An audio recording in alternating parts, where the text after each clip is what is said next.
Good morning students. आज हिंदी की class में मैं आज नया अध्याय शुरू करने जा रही हूँ। पाठ 6 तरकीब तेनालीराम की। इसके पात्र हैं राजा कृष्णदेव राय, तेनालीराम, चित्रकार, दरबारी।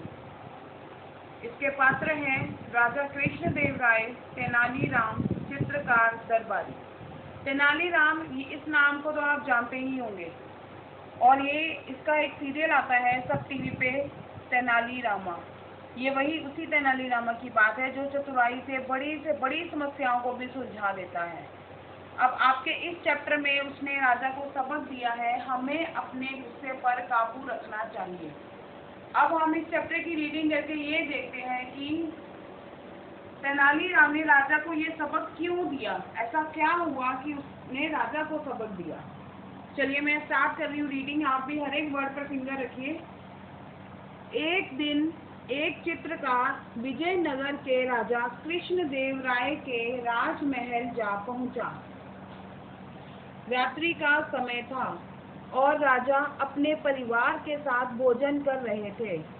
चित्रकार ने राजा का चित्र बनाने की आज्ञा मांगी।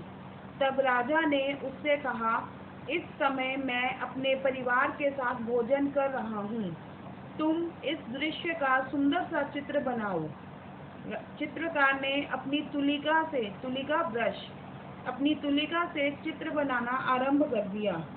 अभी चित्रकार ने खाने की स्वादिष्ट चीजों का ही चित्र बनाया था कि राजा उठ खड़े हुए और चित्रकार के पास आकर बोले, चित्रकार, देखें तो कैसा चित्र बना है। चित्रकार का चित्र अधूरा था। चित्र में खाने पीने की सामग्री के अलावा मात्र राजा के पांव ही नजर बने हुए थे। राजा को ये देखकर गुस्सा आ गया और उन्होंने पहरेदारों को उस कलाकार को राजमहल से बाहर निकाल देने का आदेश दिया। चित्रकार को अपना अपमान सहन नहीं हुआ। अगले दिन वह बाजार में खड़े होकर राजा के विषय में उल्टी सीधी बातें बोलने लगा। Now turn your page.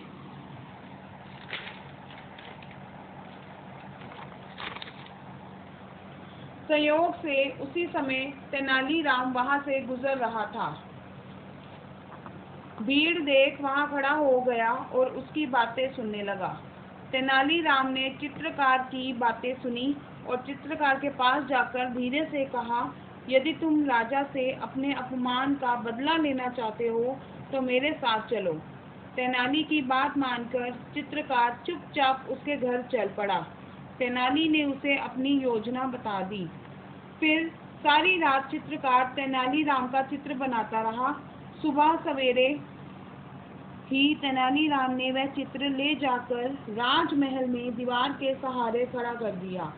चित्र को देख प्रत्येक दरबारी को लगा कि स्वयं तेनालीराम वहां बैठे हुए हैं। सुबह जब राजा कृष्णदेव टहलते हुए वहां पहुंचे तो उन्हें भी ऐसा ही महसूस हुआ, परंतु उन्हें ये देखकर आश्चर्य हुआ कि आज तेनालीराम उनका अभिवादन क्यों नहीं कर रहा है।